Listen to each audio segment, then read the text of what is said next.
Disclaimer: this video contains discussions of real criminal cases and sensitive subject matter. It is created for educational and documentary purposes only. Viewer discretion is advised. All individuals are presumed innocent until proven guilty in a court of law. It began with a text message, one that should have been harmless, one that seemed ordinary, but behind its soft glow lay the start of something unspeakable.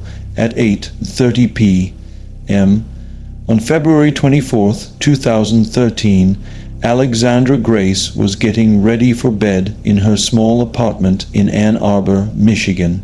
Her phone buzzed with a simple message: "Hey, I really need to talk. It's important." She didn't think twice. The message was from Mark Leonard, her ex-boy, and a name she once associated with warmth, now coated in unease. The two had dated for nearly 2 years before she ended it after months of growing tension and fear. But that night, the message felt different. It sounded desperate, not angry. Against her better judgment, Alexandra responded. That reply, just a few words, became the fatal crack in a wall she had built to protect herself. What began as a late-night text exchange turned into a rendezvous. And what started as a plea for closure turned into one of Michigan's most chilling real-life murder cases, a story that would soon be known as the text message murder of Alexandra Grace. Friends would later recall that Alexandra seemed relieved that week. She was settling into a new job, slowly rebuilding her confidence after leaving an abusive relationship. Her mother had noticed her smile returning, but those who have lived through trauma know how fragile recovery can be. A single message can bring it all back: the manipulation, the control, the illusion of safety. When Mark Leonard texted that night, Alexandra didn't know that he had been watching her for weeks. Cell tower data would later show his phone pinging within a few hundred feet of her apartment complex night after night. He had learned her schedule, her routines, the exact times she arrived home. At 8:32 p.m., Alexandra responded, "Are you okay?" 2 minutes later, she received another message. "Please, just 5 minutes. I'm outside," and that was all it took. At 8:40 p.m., her neighbor's security camera captured Alexandra walking toward the parking lot. She wasn't dressed for the cold. She wasn't planning to leave for long. That was the last time she was seen alive. By morning, her car was still parked where she'd left it. Her phone, wallet, and keys were gone. Her apartment door remained unlocked, a detail that would haunt detectives for weeks. When Alexandra's mother reported her missing the next day, police immediately checked her cell activity. What they found was chilling: dozens of messages between Alexandra and Mark Leonard that night, but none sent after 8:43 p.m. Mark's replies continued for hours, long after she had stopped responding. His tone shifted from calm to panicked, from pleading to cold. Then, at 10:12 p.m., his phone went dark. Investigators quickly learned that Mark had a history, one filled with restraining orders, volatile behavior, and a pattern of obsessive communication. But they didn't yet have proof of violence, not until they pulled surveillance footage from a nearby gas station at 9:07 p.m. On that grainy video, Mark's car, a dark blue Ford Fusion with a dented rear bumper, was seen driving away from the area near Alexandra's complex. Police tracked his vehicle using highway cameras, noting that he exited near a wooded stretch along the Huron River. 2 days later, search teams would find Alexandra's phone submerged near the shoreline. It was cracked but intact. Forensic analysts retrieved one unsent draft message saved at 8:42 p.m., a message she never got to send. It read simply, "I shouldn't have come out here." That single line turned the case from a missing person into a suspected homicide. When confronted, Mark initially claimed he hadn't seen Alexandra in weeks. But phone records told another story. His phone had connected to hers through Bluetooth proximity just minutes before she disappeared. Inside his apartment, detectives found muddy footprints and a torn sweatshirt hidden under laundry. The fabric contained trace amounts of blood, later matched to Alexandra through DNA analysis, and then came the text evidence. Investigators obtained data from Mark's phone, including deleted messages. Among them was one drafted but unsent. "It's done. She's not coming back." Police also discovered that Mark had Googled phrases like "Can deleted texts be traced?" and "How long before a body is found in water?"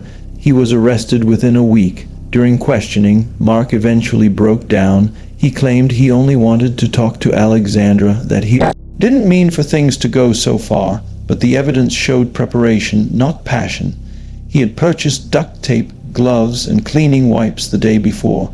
Mark led police to a wooded area 3 miles from the riverbank. There, beneath a thin layer of soil and leaves, they found Alexandra's body. She had been struck multiple times, and the coroner determined she died from blunt force trauma. Her phone, the one that had captured her final moments, became the key witness in her own murder. The trial of Mark Leonard in 2014 captivated the state. Prosecutors laid out how every step of his crime was premeditated, from the text message that lured her outside to the attempt to erase his digital trail. They presented a haunting sequence of evidence: the time-stamped messages showing manipulation, the draft Alexandra never sent, the recovered search history that proved intent, the location pings that tracked the final drive. The defense tried to argue it was a crime of passion, a spontaneous act driven by heartbreak, but the evidence said otherwise. After 3 days of deliberation, the jury returned with a verdict: guilty of first-degree murder. Mark Leonard was sentenced to life in prison without parole. Today, Alexandra's mother, Marian Grace, runs an advocacy group that teaches digital safety and awareness about relationship abuse. Her campaign, "One Text Can Change Everything," reminds people that no message is ever worth risking your safety. Alexandra's case became a pivotal moment in domestic violence awareness, particularly in Michigan. It highlighted how technology, something meant to connect us, can be used as a weapon by those who know how to manipulate emotion. The message that started it all was entered into evidence, displayed on a projector in court. It read, "Hey, I really need to talk. It's important." 11 words that turned a moment of weakness into a tragedy. This story is dedicated to the memory of Alexandra Grace, whose kindness and trust were exploited by someone she once loved. To her family and to all who have suffered similar loss, our hearts remain with you. May a story continue to remind us that danger doesn't always knock loudly. Sometimes it just vibrates quietly in your hand, disguised as a text message. And to anyone listening who feels unsafe, remember, you never owe a response. Silence can be your strongest protection. It began with a text message, one that should have been harmless, one that seemed ordinary, but behind its soft glow lay the start of something unspeakable. On the night of February 24th, 2013, in Ann Arbor, Michigan, 23-year-old Alexandra Grace was winding down after a quiet Sunday. Her roommate had gone out of town and the apartment was still. She brushed her teeth, set her phone on the nightstand, and scrolled through social media one last time before bed. At 8:30 p.m., her phone buzzed. The notification lit up the room. It was from Mark Leonard, her ex-boyfriend. They hadn't spoken in nearly 3 months. Their relationship had ended badly, full of shouting, apologies, and restraining orders that were filed and withdrawn in the messy way that trauma often blurs judgment. But the message he sent that night didn't sound angry. It sounded desperate. "Hey, I really need to talk. It's important." Alexandra hesitated. Friends had told her to block his number, but there was something about the words that felt urgent, human. He had once meant everything to her, Against her better judgment, she replied, "Are you okay?" The next message came fast. "Please, just 5 minutes." "I'm outside." In her mind, it was a simple conversation, one that might bring closure. She slipped on her hoodie, grabbed her phone and keys, and stepped out into the cold Michigan air. The security camera from a nearby building captured her walking toward the parking lot, illuminated briefly by the pale light of a street lamp. It was the last time she was ever seen alive. The following morning, Alexandra's mother couldn't reach her. Calls went straight to voicemail. Her co-workers said she never showed up to work. When police entered the apartment, they found her bed unmade, her phone charger still plugged in, and her wallet gone. There was no sign of a struggle. The door was unlocked. It was as if she had stepped out for a moment and vanished. Detectives began piecing together her digital footprint. They discovered the string of messages between Alexandra and Mark that night. Her final outgoing text was sent at 8:43 p.m., then nothing. His messages continued until 10:12 p.m., growing stranger with each one pleading at first, then angry and finally silent. By noon, police were already focused on him. They found him at his apartment a few miles away, acting calm but detached. He admitted to texting Alexandra, but claimed she never came outside. He said he went home after waiting a few minutes, but phone records painted a different picture. Cell tower data placed his phone near her complex between 8:30 and 9:15 p.m., then along the Huron River an hour later. Following day, a volunteer search team discovered a cracked cell phone near the riverbank. It was Alexandra's. Water had damaged it, but investigators managed to recover fragments of data. Among them was an unsent draft, time, stamped at 8:42 p.m. It read, "I shouldn't have come out here." Those 6 words shifted the case from a disappearance to a homicide. Forensics analyzed Mark Leonard's car, a dark blue Ford Fusion with a dented rear bumper. Mud was caked beneath the tires, and inside the trunk they found fibers consistent with the hoodie Alexandra had been wearing. A small smear of blood near the latch matched her DNA. Confronted with this evidence, Mark claimed panic. He said he and Alexandra argued, that she fell, that he didn't know what to do. But detectives had already uncovered more. Surveillance footage from a gas station captured his car leaving the river area around 9:20 p.m. He bought a bottle of bleach and a pair of gloves minutes later. The investigation revealed a pattern stretching back months. Mark had stalked Alexandra's social media, showing up near her apartment, following her to work, creating fake accounts to monitor her posts. When she blocked him, he began texting from new numbers. The final message that lured her outside came from a prepaid phone purchased the day before. On March 2nd, after a week of intense searching, police found Alexandra's body buried in a shallow grave near the edge of the Huron River. The coroner determined she died from blunt force trauma to the head. In her hair, investigators found trace particles of soil and car carpet fibers identical to those in Mark's vehicle. The case gained national attention.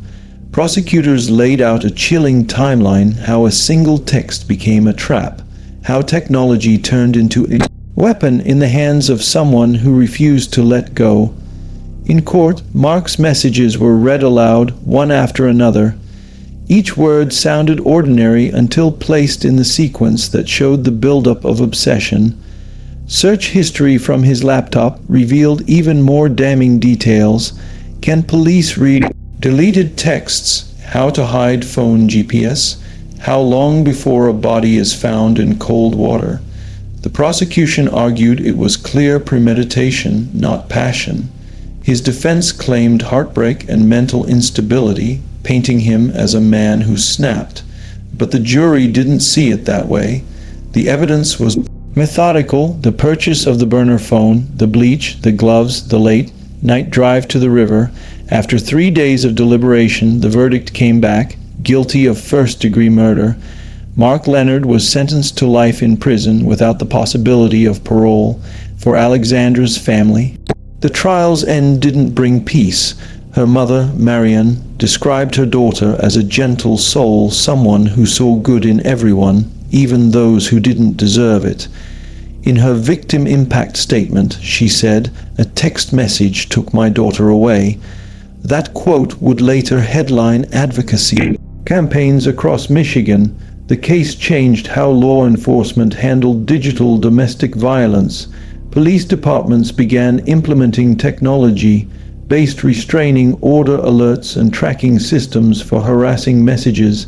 Advocacy groups started new outreach programs focused on the early warning signs of digital manipulation. Alexandra's story became more than a tragedy. It became a lesson carved into the collective memory of her community. Her mother launched a nonprofit called One Text Can Change Everything, aimed at educating young women about relationship control and online safety. Schools across the state now teach digital awareness through her foundation's curriculum. Even now, investigators and advocates use her case in training seminars as an example of how emotional manipulation often begins with something small: a notification, a familiar name, a simple request. Kind of message you'd never think twice about. The last text Alexandra received, please, just 5 minutes. "I'm outside," was displayed in court as evidence. It glowed on the screen, simple and quiet, the way evil sometimes hides in plain sight. Every year on February 24th, candles line the trail by the river where her phone was found.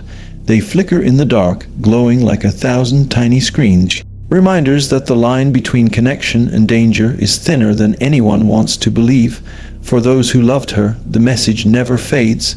It echoes as both warning and memorial. Trust your instincts, even when your heart wants to believe otherwise, because sometimes the most dangerous messages don't come from strangers at all. They come from the people we once loved. And for Alexandra Grace, a single text message, 11 words sent in the dark, became the start of a crime that ended her life, but also changed how the world sees the silent power of a phone buzzing in the night. In the end, it wasn't the technology that killed her. It was the trust that came with it, the hope that a message could mean something good again. A hope that, for Alexandra, was answered by the wrong person at the wrong time. And it all began with a text message. It began with a text that felt innocent enough, the kind of message you glance at half asleep, never realizing it will become evidence in a murder case. It was April 17th, 2016, in Omaha, Nebraska, when Sydney Loof sent her last text to a friend, "Ready for my date?" She had met Bailey Boswell on Tinder, and the two had already gone out once before. That night was supposed to be casual, just dinner, maybe a movie. Sydney was excited. She posted a selfie with a caption that read, "Ready for my date tonight." It would later become a haunting timestamp, marking the final hours of her life. Sydney was 24, bright, funny, loved by her co-workers at Menards where she worked in sales. She was known for her big laugh and her kindness, the kind of person who could make a stranger feel at home. But beneath the surface, she was still searching for connection, for something real. That search led her to Tinder and to a woman whose profile promised fun and adventure. Bailey seemed perfect, pretty, confident, charming. But what Sydney didn't know was that Bailey wasn't alone. Behind the screen sat Aubrey Trail, a man nearly twice Bailey's age, who had been watching the conversations unfold, encouraging the flirtation, waiting for the perfect moment. By the next morning, Sydney stopped replying to messages. Her phone went silent. Her coworkers noticed she hadn't shown up for her shift. Friends called, texted, left voicemails, nothing. By the second day, her parents reported her missing. When investigators checked her phone records, they found the last contact she had was with Bailey Boswell. The text history between them showed a friendly exchange, plans for the evening, and a time and place to meet. The final message from Bailey read, "Can't wait to see you again. I'll be outside. That message became the anchor point of the entire investigation the moment Sydney stepped out of safety and into a trap. Detectives traced Bailey's phone and found her location pinging in the same area as Sydney's on the night of the disappearance. But when questioned, Bailey and Aubrey told police a different story, that they had dropped Sydney off after their date and she was alive when they last saw her. Yet as investigators dug deeper, the cracks in their story widened. Surveillance footage showed Bailey's car traveling toward rural Wilbur, Nebraska hours before Sydney's phone went dark. 2 days later, that same car was seen on camera at a hardware store. Receipts showed purchases of bleach, trash bags, and a hacksaw. It was no longer a missing person case. It was something far darker. 2 weeks later, police made a grim discovery. Scattered across ditches and fields in Clay County were dozens of black plastic bags. Inside them were human remains. DNA confirmed what everyone feared: it was Sydney Loof. Every detail pointed back to the text that started it all. That single message had lured her out, convinced her she was meeting someone genuine. The digital trail became the case's backbone. Cell tower data, app logs, and deleted text fragments reconstructed the hours leading to her death. Investigators discovered Bailey and Aubrey had been searching for victims online, luring them through dating apps under false pretenses. During the trial, the courtroom heard how the couple's relationship revolved around manipulation, control, and twisted fantasies. Aubrey claimed Sydney's death was accidental, saying she freaked out during a consensual act, but prosecutors dismantled that story piece by piece. The cleaning supplies, cut-up remains, the lies, none of it matched an accident.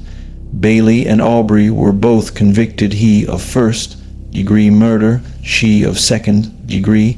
Aubrey Trail was sentenced to death, Bailey Boswell to life in prison without parole. The texts that once promised connection became silent witnesses. Investigators read them aloud in court, short, ordinary words carrying fatal intent. Sydney's parents described the sound of her phone buzzing on her nightstand, and after she was already gone, messages coming in from friends and co-workers who would never hear from her again. The case shook the online dating world and exposed a terrifying truth. In the digital age, evil can hide behind charm, empathy, and emojis. Sydney's story is now taught in police seminars as an example of how technology can betray trust, how the simplest text can be the start of something irreversible. Her friends still keep her final selfie framed, smiling brightly in front of the mirror, unaware that her reflection had just captured the beginning of her last night. It all started with a text message one she believed meant a second date, but instead it led her straight into the hands of her killers. The lesson remains hauntingly clear. Sometimes the most dangerous predators don't break and they text first. It began with a text that sounded harmless, almost sweet. "Can we talk? I miss you." But those 5 words were the start of something dark, a trap disguised as a reconciliation. On July 19, 2012, in Brighton, Colorado, Kenyon Wilson received that message from her ex-boyfriend, Travis Forbes. They had broken up months before, but Travis had never truly let her go. To friends, he seemed obsessive, the kind of man who masked his anger behind charm. To Kenyon, he was a past she tried to leave quietly behind. That night, she was at home with a friend, winding down after work, when the message came in. Travis wanted to meet just for a few minutes. Kenyon's friend begged her not to go, but sometimes old emotions blur the line between caution and hope. Kenyon replied, "Okay, I'll meet you." That message was the last one she ever sent. By morning, Kenyon's family couldn't reach her. Calls went unanswered. Her car was gone. Her apartment door was locked. At first, police treated it as a missing person case, but detectives soon realized this was something far worse. Traffic cameras near her apartment showed her car leaving at 10:45 p.m., but the driver wasn't her, it was Travis. Later footage captured him at a convenience store, buying bleach, paper towels, and a gas can. Within days, a quiet neighborhood in Fort Collins awoke to flames. A storage unit had caught fire inside. Investigators found charred remnants of what appeared to be burned fabric, duct tape, and a metal zipper. DNA tests confirmed what everyone feared: traces of Kenyon's blood were inside. Travis Forbes had lured her out that night under the illusion of closure. He strangled her, hid her body, and tried to erase his crime with fire. But like all killers who think they're smarter than evidence, he underestimated what investigators could see. Security footage, cell tower pings, and a single text message formed an unbreakable timeline. The "Can we talk?" text was traced back to his phone, confirming premeditation. For weeks, Travis denied everything, but guilt caught up with him. When police found Kenyon's burned remains, he confessed. He claimed it wasn't planned, that he just lost control. But prosecutors saw the truth. Every purchase, every deleted text, every cleanup effort showed intent. In 2011, Travis had already been suspected in another attack: the brutal beating and rape of a woman named Lydia Tillman, who barely survived after jumping from a second-story window to escape. DNA evidence later confirmed that the man who nearly killed Lydia was the same one who murdered Kenyon. In 2012, Travis Forbes pleaded guilty to both crimes, sentenced to life without parole for Kenyon's murder, plus an additional 48 years for Lydia's assault. During the sentencing, Kenyon's mother stood in court holding her daughter's phone, the same phone that had received the final message. She said, through tears, he didn't just kill her, he used her hope against her. That line haunted the courtroom. Today, the case of Kenyon Wilson stands as a warning about manipulation, about trust, and about how technology can become a weapon in the hands of someone who knows your weaknesses. One text, one moment of compassion, one fatal mistake. Investigators still describe the case as one that started with a message and ended with a monster. The phone that carried her last words now sits in an evidence locker, a reminder that sometimes evil doesn't kick down your door. It sends a message first, and for Kenyon, those 5 words, "Can we talk? I miss you," were the beginning of the end. It began with a text that no one thought twice about, a simple message from a friend, one that would unravel into a nightmare. On July 6, 2012, in Jonesboro, Arkansas, Jessica Chambers was just 19 years old. She was bright, kind, and well known in her small town, the kind of girl who waved to everyone and still said yes, sir, and no, ma'am. Her friends described her as trusting, almost too trusting. That night, she got a text from Quentin Tellez, a man she had recently started spending time with. The message read, "Come by later. I need to see you." Jessica had told her best friend earlier that day that she didn't really feel like going out, but Quentin kept texting, soft, persuasive, persistent. Eventually, she agreed, around 6 p.m. Jessica told her mom she was going out for a little while and that she'd be back soon. She grabbed her car keys, her phone, and left. By 8:10 p.m., firefighters responded to a report of a burning vehicle along Heron Road, just outside the town of Cortland. When they arrived, they found Jessica's car engulfed in flames, and nearby, Jessica herself, stumbling, covered in burns. Still alive but barely conscious, she had been doused in gasoline and set on fire. 98% of her body was burned. Before losing consciousness, Jessica tried to speak. First responders leaned in close. Her voice was faint, her words slurred through pain, but she managed to whisper a name, Eric, or maybe Derek. No one could tell for sure. She was airlifted to a Memphis hospital but passed away the next day. Investigators immediately started pulling her phone records. What they found became the backbone of one of Mississippi's most haunting murder cases.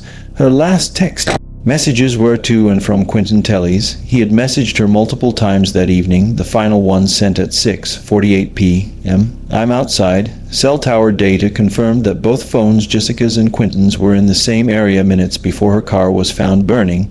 He initially denied seeing her that night, but as evidence piled up, his story changed, first claiming they had gone for a drive, then claiming he saw her later on.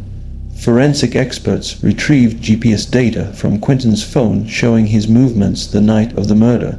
The path traced a chilling route from Jessica's house to a rural back road and then toward the site where her car was found. The timestamps matched perfectly with when her phone stopped transmitting. Investigators also found surveillance footage showing Jessica's car following Quentin's vehicle shortly before the fire.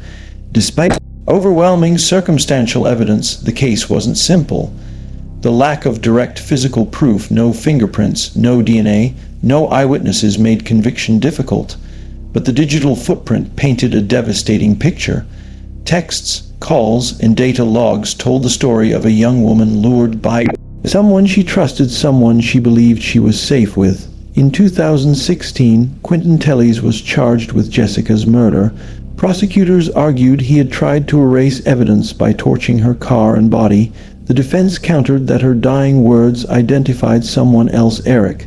The trials in 2017 and 2018 both ended in mistrials. Even without a conviction, the evidence left little doubt in the minds of many. The cell data, the timeline, the messages, they all pointed to the same man. Jessica's final hours were pieced together through her phone. The last text she sent was at 6:48 p.m. Reading simply, "Okay." Minutes later, her phone disconnected from the network forever. Her parents still keep that phone. Her mother has said she can't bring herself to delete the messages. They're the last words her daughter ever sent, digital ghosts of a night that began with hope and ended in horror. The case forced Mississippi law enforcement to confront the growing role of digital forensics. It wasn't the footprints or fingerprints that told Jessica's story, it was the texts, the pings, the GPS trails, and the unanswered calls. The phrase, "I'm outside," still haunts those who followed the case. 3 words that sounded ordinary but carried death behind them. Jessica's story became a symbol of trust misplaced, of innocence betrayed, and of how technology, while designed to connect us, can also become a weapon in the wrong hands. In her honor, local communities began programs to educate young people on personal safety, emphasizing that not every message deserves a reply, that sometimes the danger isn't in the dark alley, but in the phone glowing softly beside your bed. And so the story of Jessica Chambers remains one of the most chilling reminders that evil doesn't always announce itself with a scream. Sometimes it whispers, "I'm outside." That night, she believed it was just another message from a friend. Instead, it was the beginning of the end, a crime that started with a text message. It began with a text that seemed so normal, so routine, that no one who saw it later could have guessed it would lead to murder. On the evening of February 26, 2014, in Peoria, Illinois, Cory Lovelace was at home while her husband, Curtis Lovelace, a former prosecutor and high school football star, texted her from work, "How's your day going?" He wrote she never replied. By the next morning, she would be dead, and that unanswered text would become the quiet prelude to one of Illinois' most disturbing domestic homicide cases. When police arrived at the Lovelace home around 11 a.m. the next day, Curtis told them he had found his wife unresponsive in bed, cold to the touch. He claimed she had been drinking heavily and might have died in her sleep.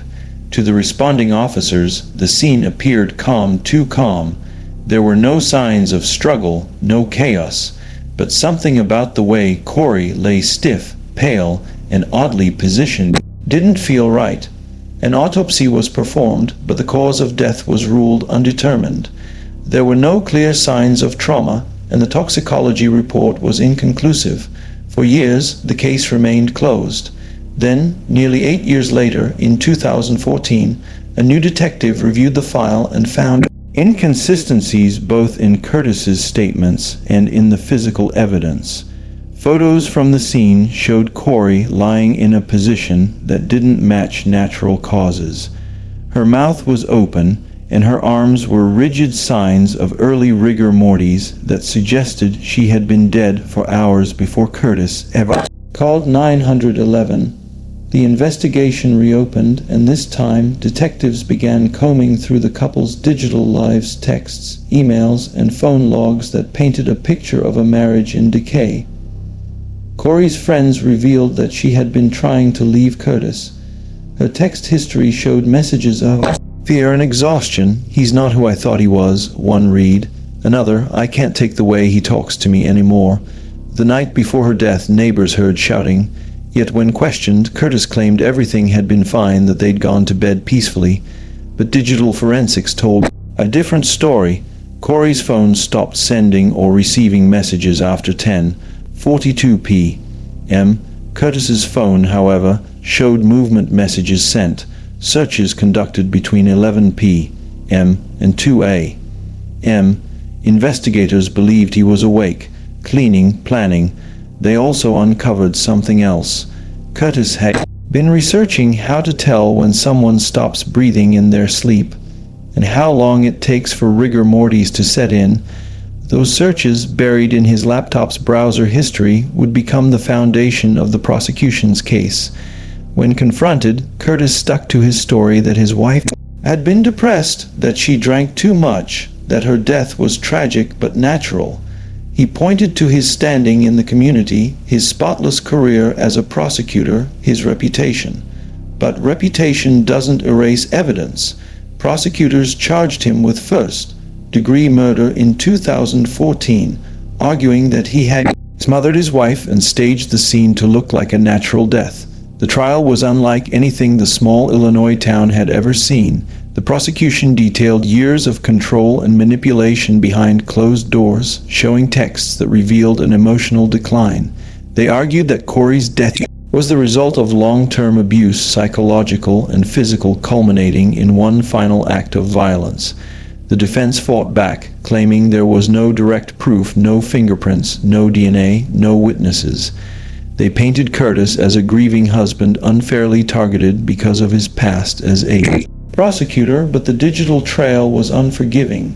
Experts testified about the timeline of Cory's death, her phone's inactivity, and Curtis's suspiciously timed searches. They pointed to the hours between when Cory likely died and when Curtis finally called 911, hours during which he texted.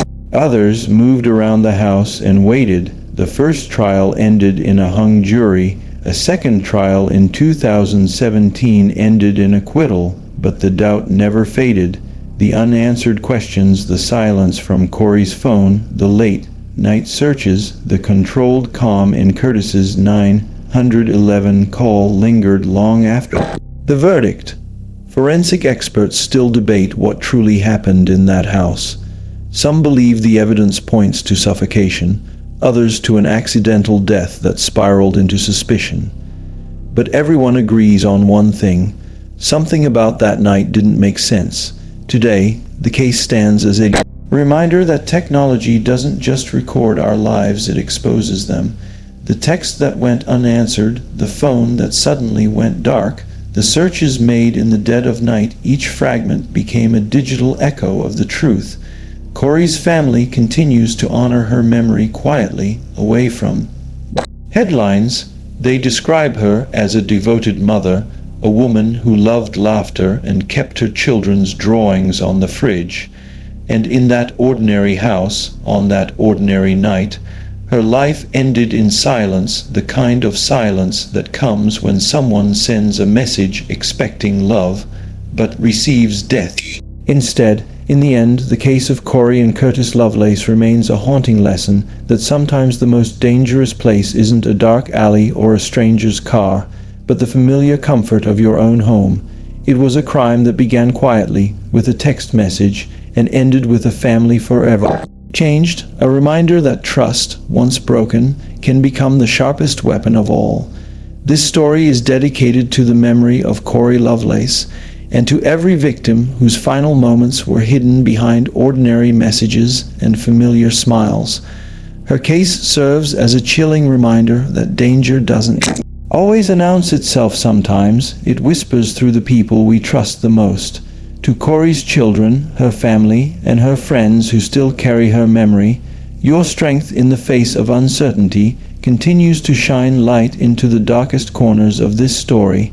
May your courage remind the world that every unanswered question deserves justice, and every silence deserves to be broken. For those listening, if you ever find yourself in a relationship that feels unsafe, controlled, or suffocating, please reach out, speak up, tell someone. One message can save a life just as easily as it can end one. And as we remember Cory, let her story stand as both a warning and a tribute that behind every text, every screen, and every quiet moment, there lies a choice between love and harm, between control and compassion. May her story echo long after the screen fades to black. May we never forget the crime that started with a text message and the life that should never have ended because of it.